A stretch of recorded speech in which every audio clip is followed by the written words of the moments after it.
ملة أبيكم إبراهيم.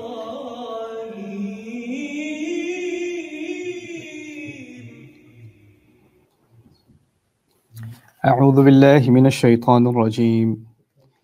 فراغ إلى آلهتهم فقال ألا تأكلون ما لكم لا تنطقون فراغ عليهم ضربا باليمين فأقبلوا إليه يزفون قال أتعبدون ما تنحتون والله خلقكم وما تعملون قالوا ابنوا له بنيانا فألقوه في الجحيم فأرادوا به كيدا فجعلناهم الأسفلين رب اشرح لي صدري ويسر لي أمري واحلل عقدة من لساني يفقهوا قولي فالحمد لله والصلاة والسلام على رسول الله وعلى آله وصحبه أجمعين أما بعد السلام عليكم ورحمة الله تعالى وبركاته. Today we're going to discuss some heavy things. Inshallah ta'ala, Allah gives me clarity in speech to be able to communicate these lessons to you.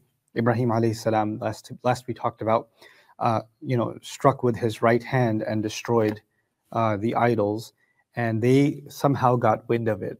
So the part of the story that's been summarized here that was expanded upon elsewhere was, we heard a young man talking about them, yuqalu lahu Ibrahim, they called him Ibrahim, or he's called Ibrahim. And then they called him and they questioned him. So that's been summarized here. What's been captured here is فَأَقْبَلُوا إِلَيْهِ يَزِفُونَ. They came running towards him in a hurry. Zaffa is asra'a, right? So they come panting, running, like stampeding like a mob, heading all towards him. So when they get to him, he's waiting for them. Instead of them questioning him in this passage, he's actually going to question them. And he says these words that have really remarkable echoes. قَالَ أَتَعْبُدُونَ مَا تَنْحِتُونَ. Are you going to worship what you carve? So he asked this question, are you going to worship what you carve? You see, they're really offended by the destruction of these idols. And obviously they're the ones who carved them. But this question digs a lot deeper.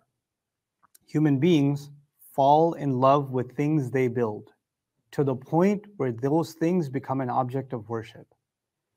Allah Azza wa Jal is the only one worthy of our worship. But let me tell you, like, when we say that Allah is Ar-Rabb, then that means there's nothing that is loved more than Allah.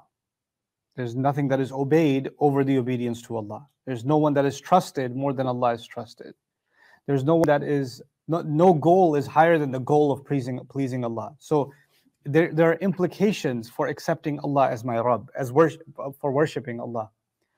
But sometimes somebody's business can become so dear to them that they're thinking about their business when they're awake, they're dreaming about it when they're sleeping, they're talking about their business when they're having lunch, they're talking about it when they're on vacation. In fact, they get restless when they're on vacation because they're still thinking about their business.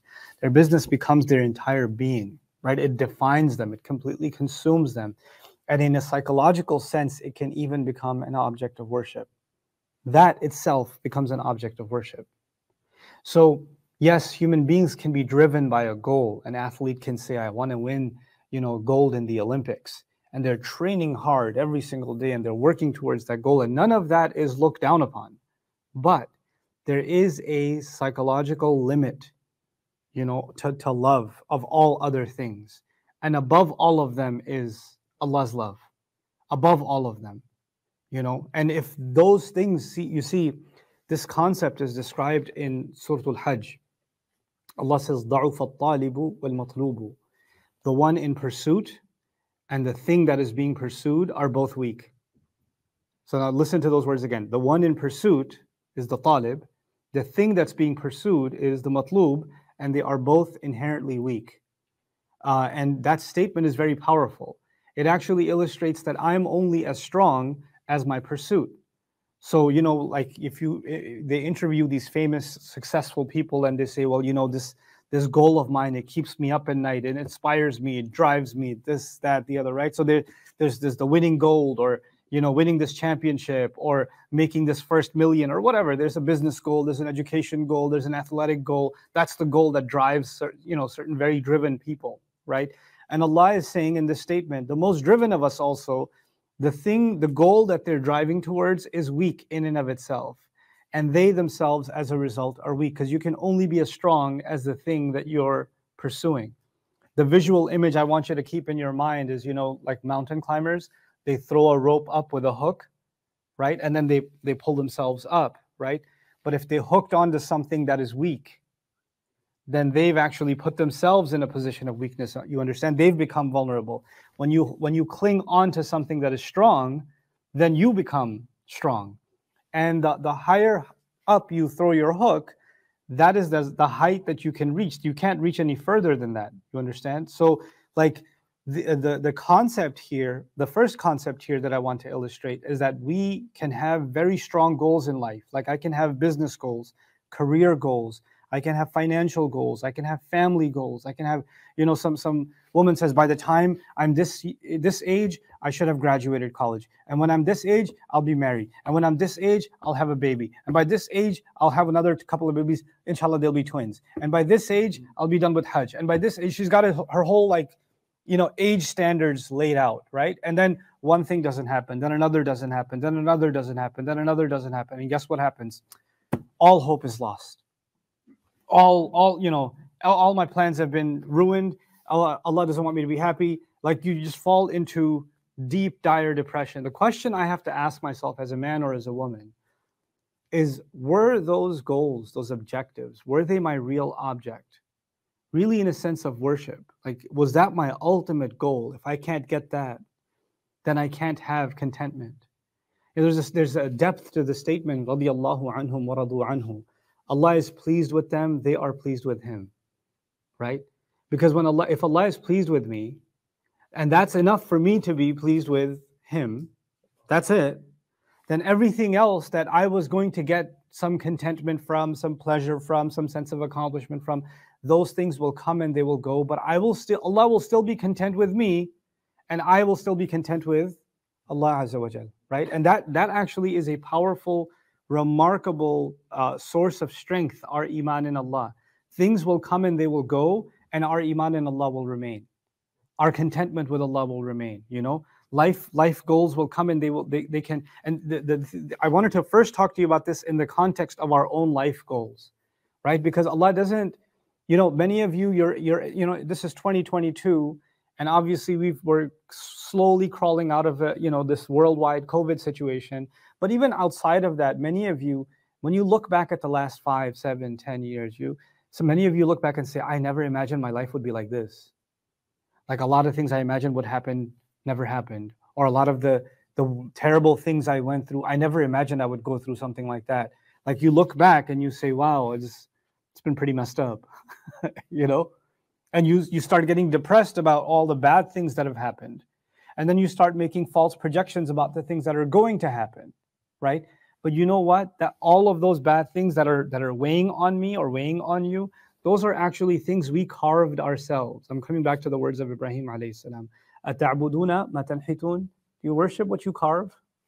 Like those people worshipped idols, right? But we carve out goals for ourselves. We carve out an image for ourselves. We carve out, aspirations for ourselves. And when they fall apart, then we're up in arms. How can that be? How can that not be? But there's a scarier dimension of that beyond my personal life, and something for me to contemplate for myself and you to contemplate for yourselves. But in the religious sphere, in the sphere of servicing Allah's deen, this kind of mentality can even enter the sphere of servicing Allah's deen.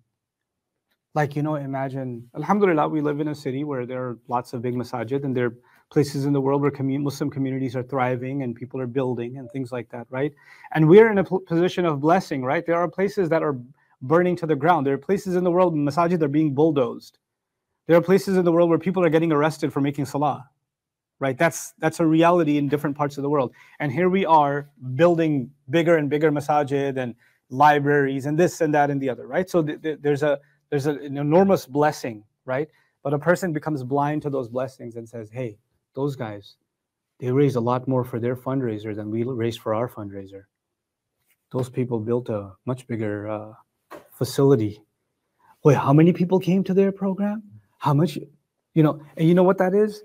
Well, we all get together to worship Allah subhanahu wa ta'ala. That's why we're together. Whether one person worships Allah or a million people worship Allah, it cannot increase the wealth of Allah in any way. He's Al-Ghani, right? But you know what? When you start developing this false sense of accomplishment or competition, or you started getting depressed because some other cause that serves Allah is succeeding, and it's bothering you that they're succeeding, well, you know what? Maybe the thing you've carved, which was supposed to be for the worship of Allah itself, has turned into an idol. Scary thought. That itself, on the label, it's a service to Allah and His Deen. But on the inside, it's just projecting your own ego. It's just projecting your own, oh, my community, or my group, or my masjid, or my this, or my that. They're doing better than everybody else, and you're just comparing yourself to others. This is actually a very telling statement that Ibrahim alayhi salam at a young age mentioned to his people when they came angry that their idols have been destroyed. Right? So if you were serving Allah's deen, if you, for example, if you became a doctor, let me give you a secular example, not religious. If you became a doctor because you wanted to serve humanity, right? That's why you became a doctor, because you just want to help people. And then you became good at your job, you became head of the hospital, you built your own clinics, you did all this stuff, right? And something happens, some dispute with a partner happens, some legal issue happens, you lose your job, you lose all your clinics, you lose everything. You still have your license, you're still a doctor, but all the money and the fame and the prestige and the business and all the social, all of that disappeared, right? And now you're all of a sudden in depression, like, I lost everything. Well, then you weren't clear by why you became a doctor. You became a doctor to help people, right? And you still have the ability to help people. You still have that. So you actually didn't lose anything. And maybe Allah puts people through that so He can make sure they're clear that the original pure intentions they had, maybe they got corrupted along the way. And so what does Allah do sometimes? He rips some of those idols off of you. And if you feel pain for the loss of those idols, it's a good thing, because you're being cleansed, and then you realize, oh, I was doing this for a different reason, right? This is actually similar to what the two gardeners, because this is about shirk. Ibrahim alayhi salam is talking about shirk, and this is what the two gardeners' conversation is like in Surah Al-Kahf. The gardener that thought that his garden is going to stay here forever because Allah wants him to be happy in both lives, when he loses his garden, Allah takes his garden away. What does he do? He says, Ya laytani lam ushrik bi rabbi ahada. If only I didn't do shirk. He recognizes something. That garden became an idol for him. That the wealth, the business, that stuff, that became an object of worship for him without him even realizing it. And then when Allah ripped it away from him, that's when he realized it. So this statement is a very powerful one. أَتَعْبُدُونَ مَا تَنْحِتُونَ. Do you worship that which you yourselves carve? Is that your ultimate objective? Because worship is really what's the ultimate highest thing in your life. What is the highest goal in your life? For us, it's Allah. وَأَنَّا إِلَىٰ رَبِّكَ الْمُنْتَهَى. So this has manifestations within the religious world. It has manifestations in your personal life. It has manifestations in our cultures. Sometimes we want to meet certain cultural standards, right? We want our son to be have this much money, or we need to buy a house in this neighborhood, or when we have a wedding for our daughter, it should be in this kind of a hall, and this kind of a, we need to make sure the wedding videos look like this, and the flowers look like that, and all of that. And if we don't do any of that, we have failed because that was the ultimate goal. Like nothing was greater than that, And then disobeying Allah along the way. To get to that goal, disobey Allah as much as you want, just so we get to that goal. Just so we get to that party, just so we get to have those same, videos of people dancing and doing all kinds of stuff at weddings that you can't even tell whose wedding it is and what's going on. You can't tell the difference between a Muslim and a non-Muslim wedding. But this is our objective. This is the ultimate success, And so this is a really powerful look in the mirror that Ibrahim alayhi salam offers to his people. أَتَعْبُدُونَ مَا تَنْحِتُونَ. وَاللَّهُ خَلَقَكُمْ وَمَا تَعْمَلُونَ. And Allah created you and created all the things that you do. Everything that you've accomplished is also a creation of Allah. And just like you can be taken away at a moment's notice, الَّذِي خَلَقَ الْمَوْتَ وَالْحَيَاةَ. He can take whatever you created away from you also. The thing that is of value is your tie to Him. Is He pleased with you? Are you pleased with Him? That's the only thing that will matter. Everything else is transient. If my entire body, this most valuable asset that I have, if this isn't mine, then why am I so stuck on all the things that I think I own? You know, he says in the beginning of Quran in Baqarah, he says, وَمِمَّا رَزَقْنَاهُمْ يُنْفِقُونَ. From what we provided them, they give. You don't give anything. I don't give anything that's mine. He gave it to me and then I give. Like it's not mine to begin with. So Ibrahim alayhi salam, calls them out on this, and he wants us to internalize it. And you know what they do in response? When they hear that reality check offends them so much. قَالُوا ابْنُوا لَهُ بُنْيَانًا فَأَلْقُوهُ فِي الْجَحِيمِ. Build a monument for him. Build a building just for him, meaning build a giant fire. We learned before that there's a fire. Now we're learning it's not just a fire. They want to build an entire pyramid type, whatever structure, and build a giant flame and have a ritual and then burn him. And what does it tell you? It tells you the truth teller, the one that speaks this hard truth, is going to be the object of a lot of rage in society. Because people that don't want to let go of their gods will hold on to their gods no matter what. They will worship those gods and they will burn anyone in their path. They will burn them. So they are ready to burn Ibrahim alayhi salam. فَأَلْقُوهُ فِي الْجَحِيمِ فَأَرَادُوا بِهِ كَيْدًا فَجَعَلْنَاهُمُ الْأَسْفَلِينَ. And Allah says they wanted to scheme against him. They intended to scheme against him, but we made them the lowest of the low. Al-Asfalin. We made them the lowest. And this is perhaps Allah alluding to the next life. ثُمَّ رَدَدْنَاهُ أَسْفَلَ سَافِلِينَ, like he says elsewhere. So here in these ayat, notice that he used the word al-Jahim. And al-Jahim is one of the names of hellfire. And this is the nature of a materialist who thinks there's no other life than this. To them, the worst thing that can happen is somebody being burned or being killed in this life. That's the worst that can happen is in this life. The best of it is in this life. The worst of it is in this life. There is no concept of the next life. That's why even a fire here, when it's big enough, they can call it what? Al-Jahim. Al-Jahim is for the next life. It's not for this life. And by the way, it comes from juhum, which is the stare of a predatory animal like a lion before it pounces. When it looks at its prey and it's about to kill, its pupils dilate, and that paralyzing look in the eye of the predator, that's actually called juhum. And from it you get jahim, meaning a flame that roars, a flame that has a pounce, a flame that is paralyzingly terrifying. That's actually what's called a jahim. So they wanted to create an example out of Ibrahim alayhi salam. They wanted to show that this kind of thing will not be tolerated, and we will celebrate our false gods and show them their true respect by making that entire festival out of burning him alive. They wanted to actually create an entire ritual out of burning him alive. Because it's not just, just kill him. No, build a giant fire. They're going to actually get together, and this is a whole project of destruction, for Ibrahim alayhi salam. So they intended all of this, and Allah made them the lowest. And all Ibrahim alayhi salam says after surviving this fire, when it becomes cool, he says, قَالَ إِنِّي ذَاهِبٌ إِلَىٰ رَبِّي سَيَهْدِينِي. I am heading to my master, he will guide me soon. إِنِّي ذَاهِبٌ إِلَىٰ رَبِّي سَيَهْدِينِي. What powerful words.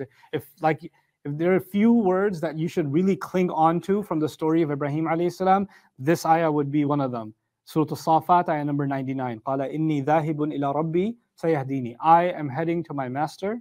I am going to my master. He will guide me. You know what that means? That means doesn't matter where I go, what I leave behind. I'm not concerned about what I leave behind. I'm concerned about where I'm heading. He's leaving behind family, friends, safety, society. He's leaving everything behind, but he's not thinking about what he's leaving behind. Other places in Quran, Allah highlights what he's leaving behind. Here, it's not just what you're leaving from, it's what you're going to. He says, I'm going to my master. Inni dhahibun ila rabbi. The rest is up to him. Sayahdini. He will guide me. He will guide. If I'm doing right by him, and this is one of the hardest, toughest questions that a human being likes to avoid deep inside themselves. This is an introspection dars. This is about me looking inside myself. I can give you this talk, but I have to, at the end of this talk or during this talk or before this talk, I have to look inside myself. You have to look inside yourself. Only you can answer this question for yourself. There are things inside me that I know, and there are things inside you that only you know that keep you from going towards your Rabb. There are things you know you shouldn't be doing. There are things you know you should be doing. There are things you know that you need to make changes in, and you're refusing, you're avoiding it. You're avoiding that conversation even with yourself, right? And when you verbalize this, what do you verbalize? I am going to my master. I'm going to overcome my reluctance. I'm going to overcome my internal hesitation. I'm going to overcome my fear. I'm going to overcome, even if for somebody who's suffering from it, I'm going to overcome my addiction. I'm going to overcome, whatever, blocks there are inside of me. I'm just going to say these words, Inni dhahibun ila rabbi. I'm going to my master. I'm going to step over all of those things that are in my heart that are keeping me from obeying Allah. And when I do that, what am I going to do if I take that step? What's going to happen? I can't do it. I'm not strong enough. Well, maybe you're not strong enough. Maybe you need someone to hold your hand and take you. And that's actually why the next words are so important. Sayahdini. He will guide me. He will take me there. I just have to, take that step, and he'll do the rest. Inni dhahibun ila rabbi sayahdini. And when you and I take that step, what's the next most important thing? First, we turn to Allah and ask for His guidance. And then what do? We do what Ibrahim alayhi salam does. Rabbi habli min as-salihin. Master, give me the gift from among righteous people. Meaning, give me the gift of righteous people. Give me good people in my life. And this is actually implicitly saying, give me good children. But it's not just reduced to good children. Because the word for children was omitted. It's just habli min as-salihin. Give me the gift of good children, right? That's all it's said. It's not Rabbi habli dhurriyatan min as-salihin. Give me children among the righteous, or children that have righteousness, right? Or dhurriyatan salihah. But here, what are we asking Allah for? When you and I decide to take a step towards Allah, then we beg Allah to put people in our life, to bring people in our life that will help us keep going in the right direction. Because you and I both know it's easy to find people in your life that will pull you into the wrong direction. It's easy to just be caught up in a company that will take you away. Like it's it's not dhahibun ila rabbi, dhahibun an rabbi. It's going away from my Rabb. There are people that will take you away from Allah. And we really want to be around people that are inherently good. And that's a gift from Allah. Now we're learning in this ayah that Ibrahim alayhi salam recognizes that people are a gift from Allah. Good people are a gift from Allah. You can earn money, you can get nice car, you can get a nice house. Those things are actually easier. But good people in your life is way harder. Good people is way, way harder.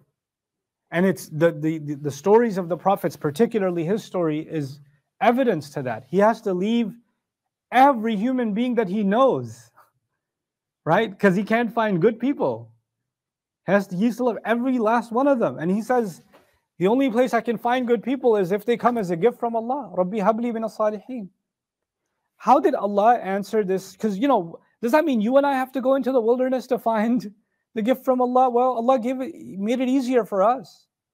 He actually took this dua of Ibrahim alayhi salam and he turned it into a formula for the Muslim in the Quran. In Surah Al-Ankabut, for example, which incidentally also mentions Ibrahim alayhi salam and his hijrah. He says, وَالَّذِينَ آمَنُوا وَعَمِلُوا الصَّالِحَاتِ لَنُدْخِلَنَّهُمْ فِي الصَّالِحِينَ. Those who believe and they do good deeds, we will absolutely inject them into the company of good people. Guaranteed from Allah. If you decide to take a step towards Allah, that Allah will in fact, guaranteed from Himself, bring into your life good people. Now, by the way, that's not a guarantee that He will not bring bad people into your life also. You have to have the distinction, right?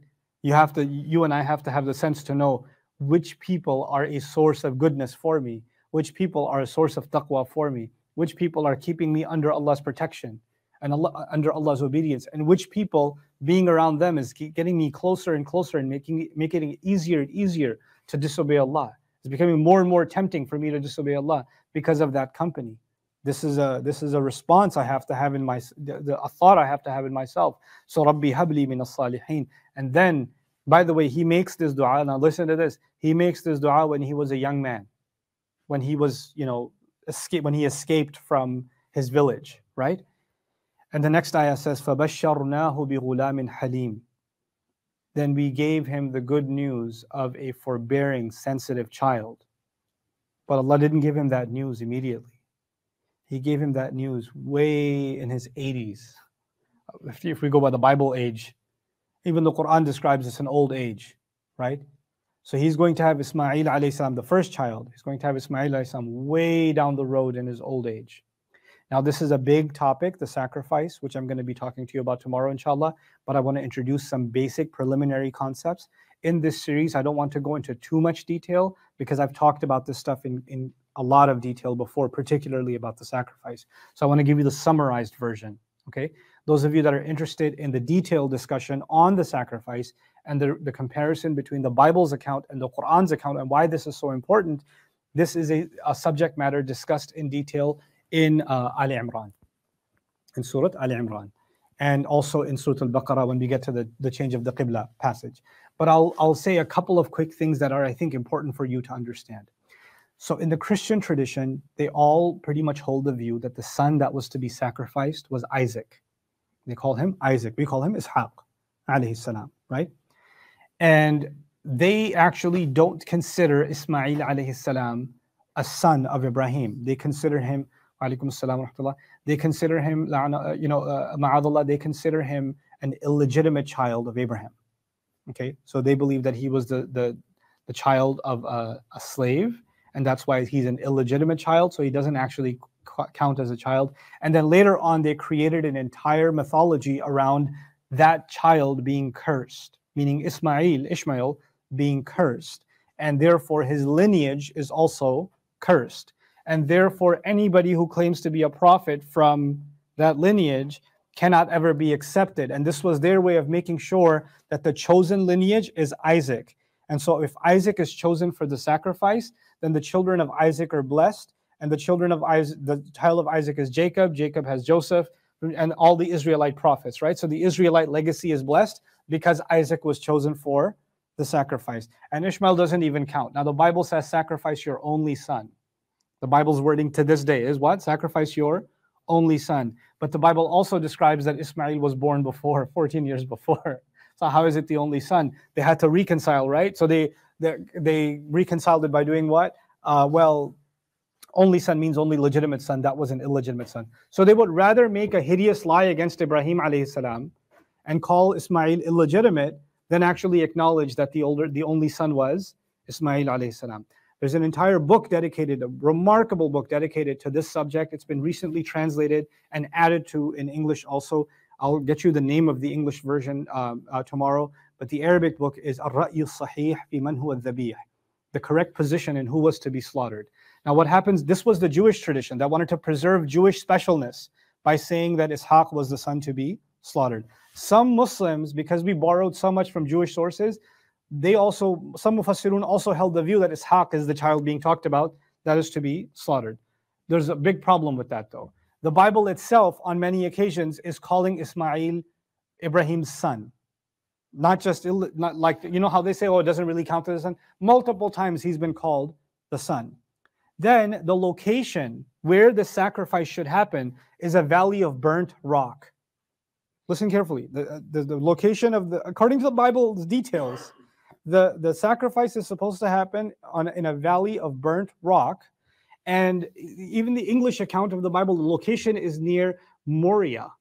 And Hamiduddin Farahi, rahimahullah, in his book, showed the Hebrew wording and showed how they took Mura or Marwa and turned it into Muriya. It's Safa and Marwa, and Shifa and Muriya is what they turned it into. And then they say there's burnt rock in Jerusalem. There are no burnt rocks in Jerusalem, in a barren land. Where's the burnt rock valley with a barren land? That's Makkah. And Ishaq alayhi salam was never in Makkah, right? So there's ample evidence from actually early Jewish sources also. Even some of their early Jewish scholarship recognized that Ismail alayhi salam was the son to be sacrificed. The Quranic evidence points in that direction. And then the scholarship points in this direction. All three, and Hamiduddin Farahi did a remarkable job compiling all of that. And then this has larger implications because a lot of what was said by the Jews was then taken up by evangelical Christians. And then in the Christian rhetoric, a lot of their rhetoric, you know what they say? Oh, Islam is from the line of Ishmael. And Ishmael, he was a cursed child. So Islam is the religion of the devil. So all of this from where? They started it from where? From which child is to be sacrificed. Now, Muslims have a very different view of this. Regardless, even though we know it was Ismail alayhi salam which was to be sacrificed, that doesn't take anything away from the honor of Ishaq. Like that, for us, if Allah has chosen to favor someone with a favor or test someone with a test, that does not take away the honor of someone else. And we don't have the concept of a cursed lineage or a blessed lineage. We don't have that concept. We're all children of Adam alayhi salam. Any human being that makes tawbah has made tawbah. You can't say, oh no, but you're from cursed genetics, you can't make tawbah. Jannah is not for you. You're blacklisted. We don't have this concept. They do. They actually have the concept of cursed lineages. And theologically, it's an extension of even Adam alayhi salam. His children are cursed because the coming on the earth is cursed. And then a few people get blessed, but everybody else remains cursed. And that's why this entire, narrative of Jews versus Gentiles and all of that. But the Quran smashed all of it. Every human being is a child of Adam. Every human being has been honored. وَلَقَدْ كَرَّمْنَا بَنِي آدَمَ. So this sacrifice story actually has major ramifications in even how religions around the world, like Jewish and Christian religions and their new manifestations, and a lot of the political narratives, right? A lot of the politics that is injected into religion, a lot of it comes from this narrative, right? So if you don't understand this story properly from the Quranic perspective, and it gives you, for those of you that have interactions with Jewish and Christian friends, this is actually a really interesting topic to discuss with them, to bring out the biblical evidences, which is why, inshallah, I'll share the reference to the book with you. It's been translated into English, and I think PDFs are available online that you can download. If you're interested, you can read up on it yourselves. That has major ramifications. And of course, look at it from a historical point of view. The Arabs, they don't know, لِتُنذِرَ قَوْمًا مَا أُنذِرَ آبَاؤُهُم. The Arabs of Makkah, the Quraysh, they haven't had a prophet for thousands of years, right? And when I told you the genealogy, Hud alayhi salam and Salih alayhi salam are before Ibrahim, and Shu'aib alayhi salam is just a little bit after, right? So this has been thousands of years they've had no prophets, right? Why are they sacrificing an animal in the name of Ibrahim alayhi salam and Ismail alayhi salam? Even before Islam, there's a practice that existed for centuries and centuries and centuries. Where do they get it from? Why are they doing it right there? You see? Why are they celebrating Safa and Marwa? A lot of what we learn in the Quran, the pagan version of that was already there. The Quran restored the original story, right? But there's no anthropological reason for them to have even the name Ibrahim alayhi salam unless he was there. So there's actually some really interesting historical study associated with this concept. And it's a very interesting point to discuss with the people of the book. Respectfully, but still discuss with the people of the book so they see our point of view on this remarkable story. And by the way, Ibrahim alayhi salam just said, why do you worship that which you carve? Remember? And then quickly Allah moves to, he gave him a child. And as soon as he gives him a child, he says, and when this child could be old enough that he could run around with him, Allah, he told his son, I see in my dream that I'm slaughtering you. You see what Allah did? You see what I was telling you before? It's not just idols that we carve. It's the thing that we put value in life that becomes an object of worship. And for an old man, what's more valuable than his child? Right? And when he gets to the age where he can run around and see he's turning into a young man, that's when Allah showed him the dream that he's sacrificing his son. You see what Allah did? Like the thing that has most value in your heart, are you ready to give that before Allah Azza wa Jal? He asked much less from us. He's asking us, لَن تَنَالُوا الْبِرَّ حَتَّى تُنْفِقُوا مِمَّا تُحِبُّونَ. You're not going to attain any goodness unless you spend some of what you love. Not all of what you love, some of what you love. مِمَّا تُحِبُّونَ. Not تُنْفِقُوا مَا تُحِبُّونَ, تُنْفِقُوا مِمَّا تُحِبُّونَ. That's a mercy from Allah. Allah didn't expect us to say, sacrifice everything you love, and that's how I'll know you love me, or you'll be good. No, sacrifice out of some of the things that you love, give them up. Out of some of them, give them up. And that's a mercy that Allah gave to us, and ease that Allah gave to us. So with this background in mind, inshallah, we'll delve into the sacrifice story. Barakallahu li wa lakum fil Qur'an al-Hakim, wa nafa'ani wa iyyakum bil ayati wa dhikr al-Hakim. Assalamu alaikum wa rahmatullahi ta'ala wa barakatuh.